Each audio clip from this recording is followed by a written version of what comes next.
Welcome to Powerful Women Rising, the podcast for female entrepreneurs playing by their own rules and growing their businesses their way. Join business relationship strategist and your host, Melissa Snow, as she brings you practical perspectives and candid conversations. Each episode guides you to make smarter decisions and take bold action as you build a business that's both profitable and aligned. Because the world is a better place when powerful women rise together. Hey, everybody. Welcome back to another episode of the Powerful Women Rising podcast. I'm your host, Melissa Snow. I'm a business relationship strategist and the founder of Powerful Women Rising. We are all about helping women grow their business through networking like a human and not like a salesy weirdo. And to do that, we have the Powerful Women Rising Connection Network, which is an incredible virtual networking group for female entrepreneurs that is so much fun. We have an afternoon session. We have an evening session, so we can accommodate all of the people and some of the most amazing women growing their businesses together in that group. So definitely check it out in the show notes if you're interested.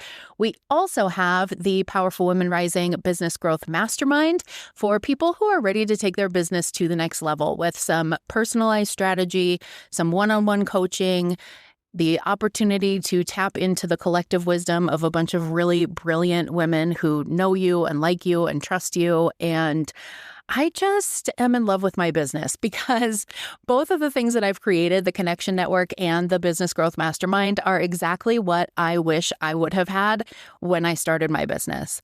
And I was talking to one of the members of the Business Growth Mastermind yesterday. She had scheduled a one-on-one session with me, and I said, okay, starting now, you are not allowed to spend more money on content. You are not allowed to continue spending so much time consuming information, right? We get so caught up in I need to get this certification, or I need to take this class to learn how to make reels, or I need to hire this coach to help me be better at sales, or whatever it is. And yes, sometimes those things are valid as a strategic next step. But a lot of times we're just doing it because we don't know what else to do. We don't know what's not working. And so we're just hoping that this is the thing that is going to fix everything. And really, if I had it to do over again and I had access to somewhere like the Powerful Women Rising Connection Network or the Business Growth Mastermind, I could have saved myself so much time and so much money. And so I just love being able to provide that for other female entrepreneurs who are doing great things in the world. And one of those people is the person that I am interviewing today. Her name is Dani Whitestone, and she is doing amazing things in the world. You will hear a little bit about our story and how we got connected and the relationship that we have. I wanted to have Dani on the podcast, partly because I wanted to share the details of that relationship, because I think it's important for you guys to hear, because a lot of what she does is similar to what I do, and we have a great relationship, not even in spite of that, but because of it.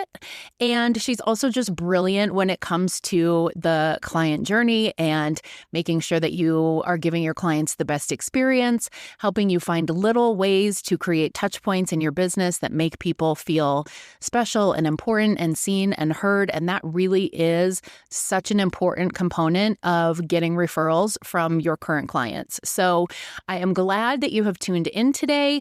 If you have come from Dani's audience, you've never heard this podcast before, welcome. We're so excited to have you here, and let's get on with the show. Hi, Dani. Welcome to the Powerful Women Rising podcast. Hi, Melissa. Thank you so much for having me. Yes, I'm so excited to chat with you. Well, we've been chatting for a while before we even started recording, because that's how we are. So I hope everyone has had at least one cup of coffee before they listen to this podcast. I want to talk first. I'm going to have you introduce yourself, but I want to talk a little bit first about how you and I met. And I don't even remember how we met. Do you? No, but that's just the nature of so many great connections. I'm like, okay, well, great story. Nobody knows how we met.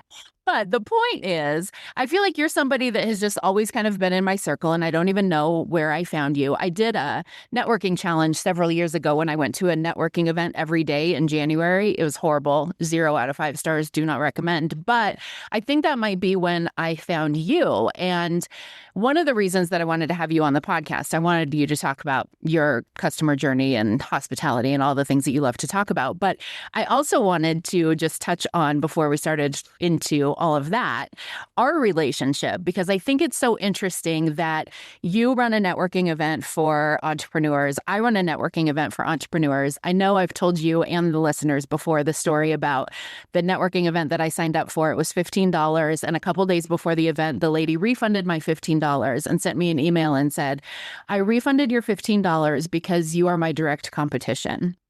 And basically, like, you can't come to my networking event.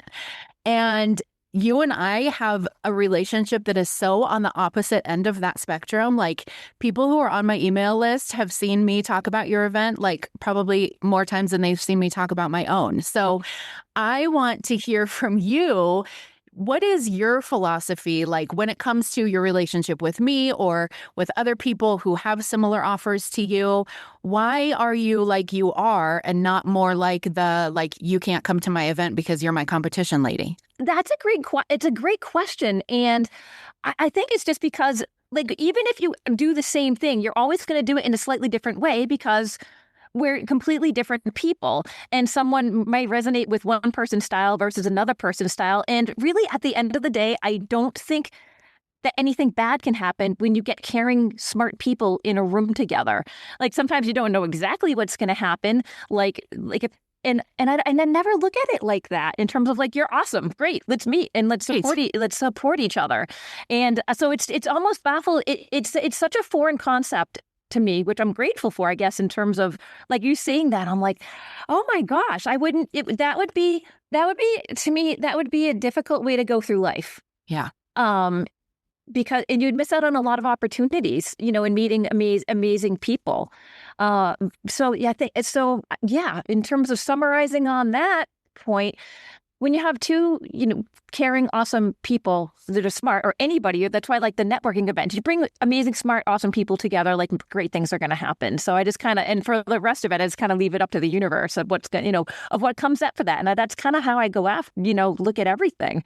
Yeah. Yeah. No, I totally agree. I think part of it too is an abundance thing, right? Like, when we have that idea, and this is something I talk a lot about in networking, because when you have that scarcity mindset, you are going to show up as a salesy weirdo when you're networking. Like, it's just inevitable. Yes. When you have the mindset of there's enough for everybody, there's enough clients, there's enough money, there's enough business, there's enough friendship for everybody, you're going to show up in a very different energy. And I think that's a lot of what it comes back to too. Like, I'm not so egotistical that I think, like, my community is the only community anyone ever needs, right? Like, or my networking events are the only ones you need to go to. Like, that's literally not how networking works. And so I don't know. I just think, like, the more the merrier. And I go to yours and I never feel weird coming to yours. When you come to mine, I'm never like, ooh, what's she doing here? Like, it's just, I don't know. I would rather be us than them. That's what I'm saying. I love being this way. It's a really nice way to go through life, and all, growth and just goodness come from it. Yeah, totally. And that's how you ended up on this podcast. Yeah, our connection here. And if I do I love bringing you into my world. And if I do my videos again, like, you'll be the first person that I bring on to explain, to help share your journey and how you grew the amazing organizations and the skill set that you bring to the table. Because it's here's the thing, in terms of also when you step out into coaching, I've kind of found basically, how am I going to do something different? Because a lot of these lessons are the same, but we all know it in terms of, like, you kind of know it, but then you hear it from somebody else phrased in just a different way. And it's those aha moments. And I love that with people, with all, even if they do similar things, there's always that, like, different take, that different twist on it. And it just benefits everybody. Yeah, totally. Okay. I just wanted to touch on that really quick, because it was something really important that I wanted the listeners to hear, just in terms of, like, when they're out networking and they're out meeting people, if they meet somebody who does the same thing that they do or something similar to what they do, I want them to think about this conversation and be like, gosh, look at all the opportunities and the goodness and the friendship and everything that's come out of us being the way that we are, instead of being like, oh, you're my competition, I'm not telling anybody about your event, or you can't come to mine. And I just wanted everybody to hear that. I love that. Okay, so let's talk about you now. Tell everybody who you are and what you do. I'm Dani Whitestone, and I am a customer experience and growth strategist. And I'm certified in this awesome framework called Unreasonable Hospitality. And we're going to be talking about that all set today. But basically what I do is I help businesses grow by having you intentionally map your customer journey. Because I have found through growing my own businesses that this is a fantastic way to grow, and also to make sure that everyone that you work for, all your clients, become salespeople for you, and they are actively referring you all the time, so that you don't have to do these massive marketing pushes of feast and famine. Your referral source and people are inspired to talk about you. It just creates a natural ecosystem for you. And we'll talk about how I got there, but my first, one of my first larger companies, my software company, when we started that, we were broke. So I couldn't afford salespeople. So I'm like, how do I get my clients to sell for me? And that's how I found my way into customer experience. And then I just put the twist on it once I saw the Unreasonable Hospitality framework, which some of your listeners may have read. And if you haven't, it's an amazing book. So that's how I ended up. That's what I do. That's how and a little bit of a preview of how I ended up here. Love it. Okay, so let's talk about the customer journey, because I think some people may have never heard that phrase. Some people have heard that phrase and think it means something specific. And I think some people have different ideas of what it means. So for someone who has never really looked at their work this way, what is the customer journey and why does it matter? I'm going to answer it in two parts. The high level one is how someone feels working with your business at every single touch point, with a touch point being an email or a phone call, text, the first time they hit your landing page. So top level is how people feel working with you in your brand. And there's that awesome quote by Maya Angelou. It's people will forget, people forget what you said, people forget what you did, but people will never forget the way you made them feel. So that is even though I said top level, that is the bedrock foundation of customer experience. Sometimes also customer experience, customer journey are used interchangeably. Mm-hmm.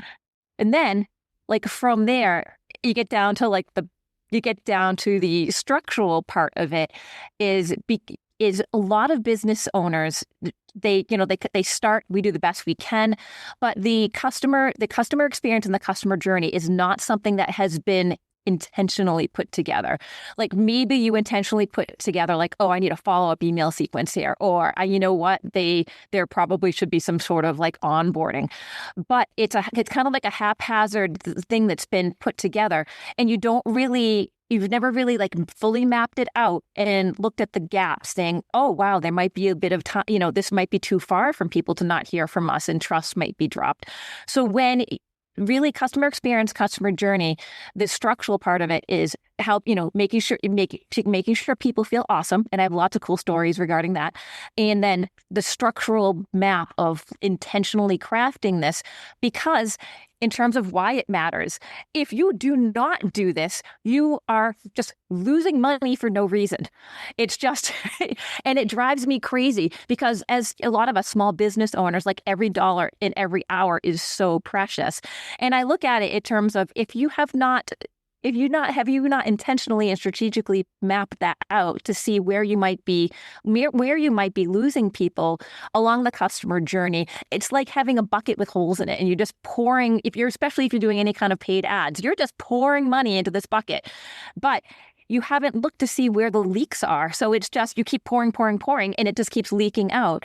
So by intentionally crafting that customer journey, customer experience, it's making sure your bucket doesn't have holes, so that the money and the effort you're putting into your business is paying you back as much as it possibly can. And that's why I am fairly nuts about this, because everyone just works too hard to just be leaking money in their business. Yeah. So it sounds like part of it is about customer retention, right? And even if you don't have a subscription model or a membership model, you still want customers to consistently want to keep working with you. Maybe they start out at one level and then you want them to go to the next level with you. And so the customer journey is really important when they're at that first level, because the experience they have, the way that they feel, that's going to determine if they're like, yes, I want to buy whatever this lady sells next, or if they're like, get me out of here, right?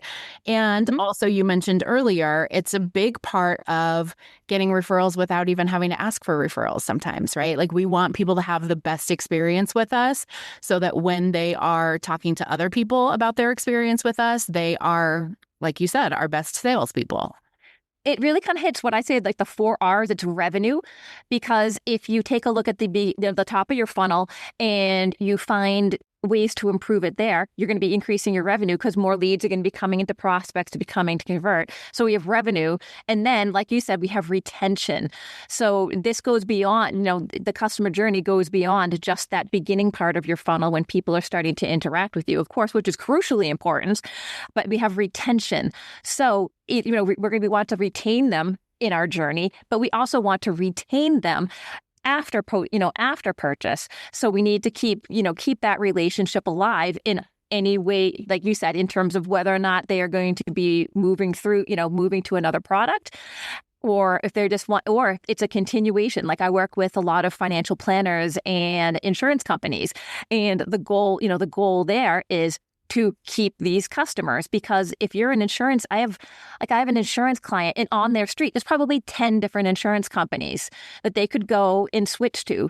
So, well, what's going to keep them from switching to one of the insurance companies down the street? It's going to be them feeling seen and cared for.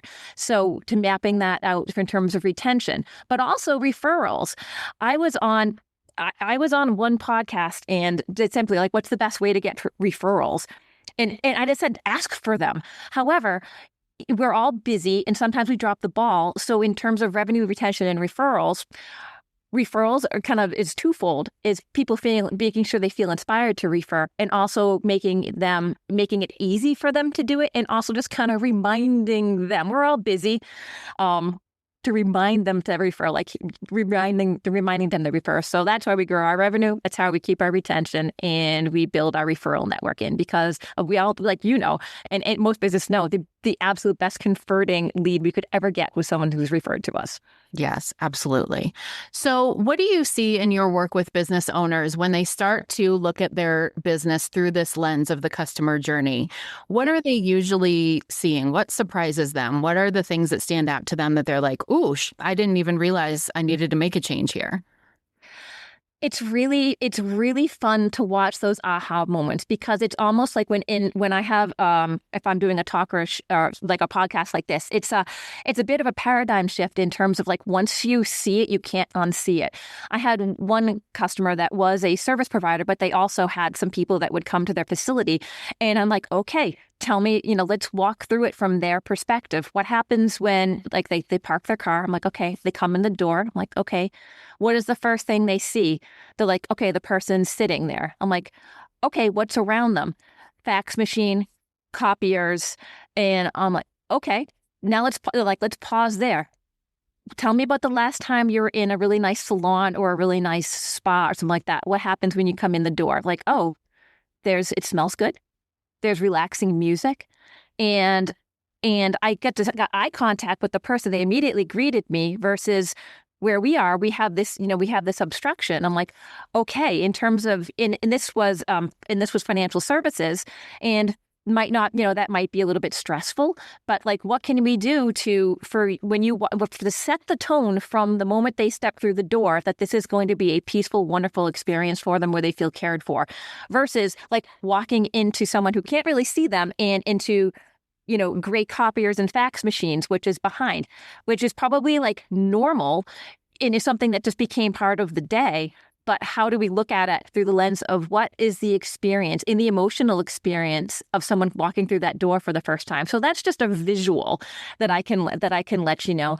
And in terms of, like, a digital experience, some of the things that they recognize is if someone gets a purchase, and this is when I work with people in workshops or my mastermind, we map this whole thing out, and they can see it. We call it interrogating the customer journey.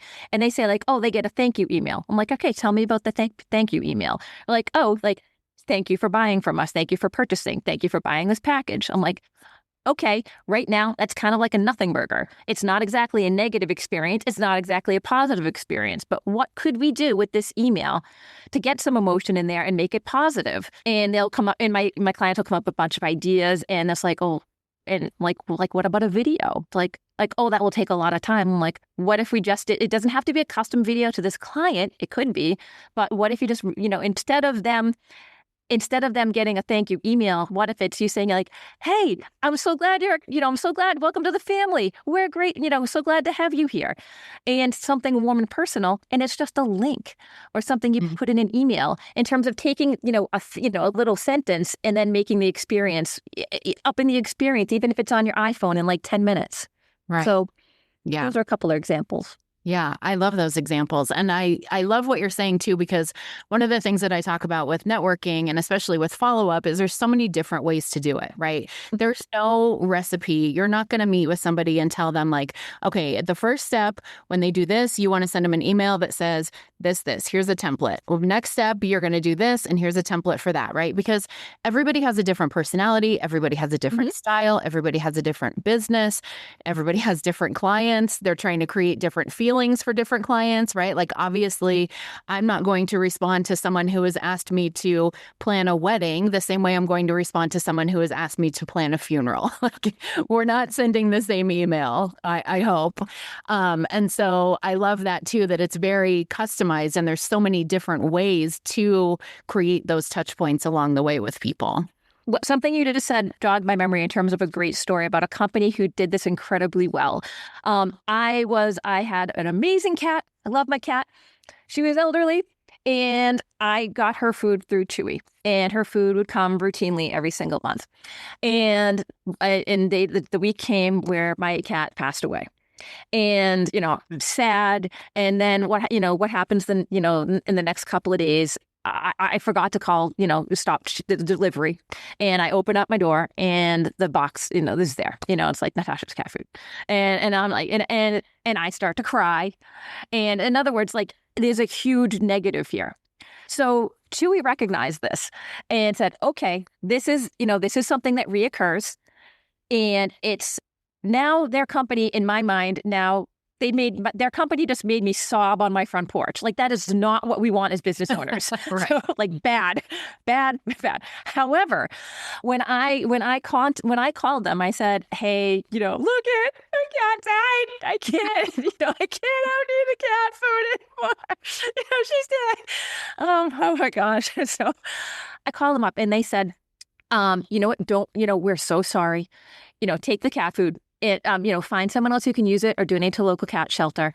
We're going to completely refund you. And I said, all right, thank you. So great. That's wonderful. The next day I get a knock on my door and I have someone standing there and is a guy trying to give me flowers, like deliver flowers to my house. I'm like, who the heck is giving me flowers? It's Chewy, saying, thank you for being with us. And we're so sorry for the loss of, your cat. So that is how, like, in terms of analyzing the customer journey experience, recognizing that this is a thing that happens, and instead of it just being a inconvenient thing, like, how do we make this so we have connection and comfort and care with our customer experience? So that's a great example in terms of, you said, not, how do we, we're going to be treating a wedding versus a funeral. That's true. But meeting people where they're at, there with, given that it's a death and a sad experience, how to still approach it with caring and connection as a business owner and as a business, and bringing, basically, the heart of everything that I do is bringing human connection to business. Yeah. Because I just want to I want to increase joy and reduce suffering, because, we're on this podcast, people listen to this podcast, and behind the scenes, it's through different seasons of life, it is hard. It is hard. So maybe that little, text message that comes in to check on you, maybe that little note you get in the mail. I got one from a client. I was having a day yesterday, and I got the nicest little email from for one of my clients, and it's just it has such an impact that I want to make sure that in having a wider touch point of how I can bring this to other people to really just uplift everybody is kind of the heart of what I'm doing. Yeah, absolutely. I love that. And Chewy is a great example of that. They do a very good job. You mentioned earlier in our conversation the book and your certification through Unreasonable Hospitality. Can you tell us a little bit about that and what it is and how it's impacted how you teach people the customer journey? Yeah, this is the book for those of you who either have read it or would like to read it.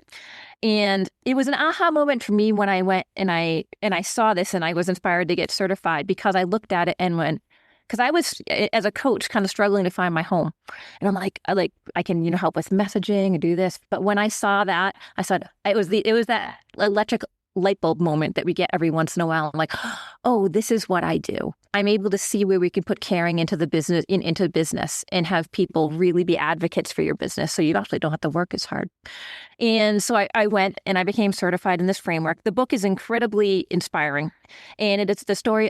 Will Guidara wrote the book, and it's the story about how he took 11 Madison Park, his restaurant, from being the #1 restaurant in the world. And he did it, and the restaurant was number 50, and he's like, how do I get to be #1? So he wrote in a burst of inspiration, wrote down on a napkin, like, unreasonable hospitality, because he looked at all the other restaurants and he said, everyone has great food at this level. Everyone has great service at this level, but what could we do differently?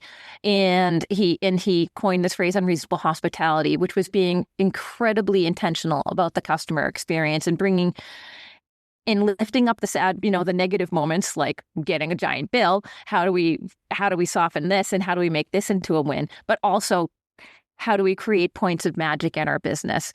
And it has a structured framework behind it. And I'm like, yep, that sounds good. Sign me up. I want to bring this to other people. I am a giant fan. So that's how I ended up. That's how I ended up in becoming an unreasonable hospitality coach and working with people in this capacity. Is inspiration and also practicality, because I've done this in my businesses. I didn't really have a name for it, and I know it works.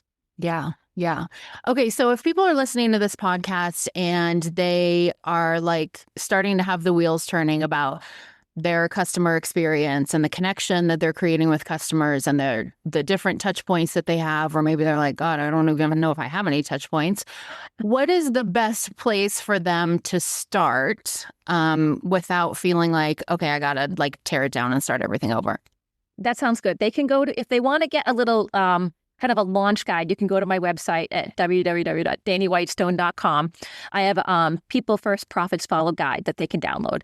And also, they can, a small thing you can do is you can watch the Unreasonable Hospitality TED Talk. You can read the book. But if you come into my ecosystem, you will get these things. So, and you'll get links to, so that you can learn a little bit more about the framework and how to apply it to your business, because it creates a win-win-win for everyone. You have happier clients, they're happy, clients are happier, you're happier, and you're making more money. So it's a win-win. It's a win-win-win to apply to your business. Yeah, absolutely. I feel like it makes business more fun and more rewarding too, right? Because you do have that personal connection and you have those opportunities with people. This has changed kind of how I approach people who join the Powerful Women Rising Connection Network or the masterminds, because I will reach out to somebody now after they've been in the mastermind for a certain amount of time and say, hey, how's it going? What's missing? What's working for you? Have you been to the calls? If you haven't been to the calls, why not?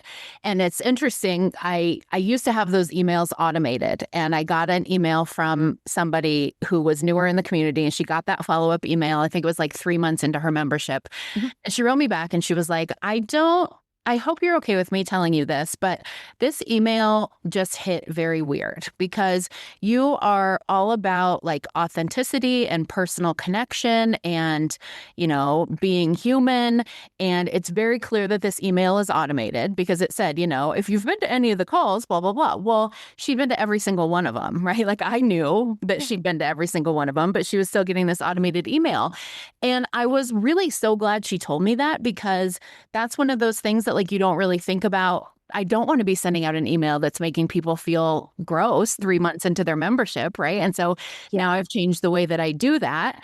And it feels better to me too, because I'm getting more responses to those emails. So I'm getting the opportunity to hear like what's working for people, what's not working for people. I'm getting positive feedback. I'm getting ideas of how I can change things. And so that really, like you said, I think it's better for them, but it's been better for me too.